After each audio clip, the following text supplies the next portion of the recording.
তবে কি আসতে চলেছে নতুন কোনো কন্টেন্ট বরবাদ মুভির পক্ষ থেকে?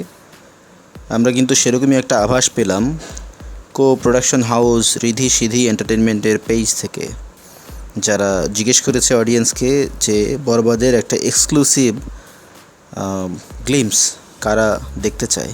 অবশ্যই আমরা সবাই দেখতে চাই। সাকিব ভক্ত যারা আছেন, বাংলাদেশের সিনেমার ফ্যান যারা আছেন, সবাই গ্লিমস দেখতে চান, কোনো সন্দেহ নেই। কী ধরনের কন্টেন্ট আসতে পারে মেকারদের তরফ থেকে একটু গেস করা যাক। হতে পারে এটা সেকেন্ড লুক,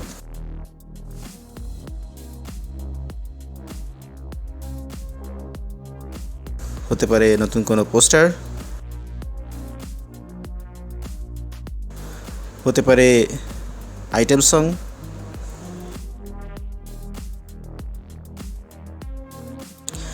আমরা দেখেছিলাম নিউজে মেকারদের তরফ থেকেও বলেছিল যে এই মুভিতে আইটেম সংটা প্রীতম হাসানি গাইবেন। শুধু তাই নয়, তুফান মুভিতে আমরা যেমনটা দেখেছিলাম যে প্রীতম গানেও পারফর্ম করেছিলেন, এখানেও শাকিব খান এবং কলকাতার নুসরাতের সাথে প্রীতমকে আইটেম সঙ্গে পারফর্ম করতে দেখা যাবে। সো এটাও একটা বড় ব্যাপার এবং ডেফিনেটলি প্রীতমের যেই ক্যাপাবিলিটি এবং তার গানের যে সেন্স, সেটাকে কাজে লাগিয়ে আরও একটি সুপারহিট আইটেম সং হয়তো সে আমাদেরকে উপহার দিবে, আমরা সেরকমটাই প্রত্যাশা করছি। তার গানটাও যদি রিলিজ করে দেওয়া হয় সেটাও কিন্তু মন্দ হয় না। আপনারা কি বলেন?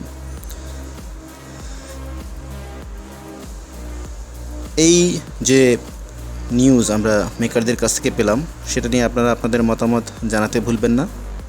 আমাদের কমেন্ট সেকশনে কমেন্ট করে জানাতে পারেন। আর আমাদের চ্যানেলে যদি নতুন হয়ে থাকেন, please don't forget to subscribe. Thank you.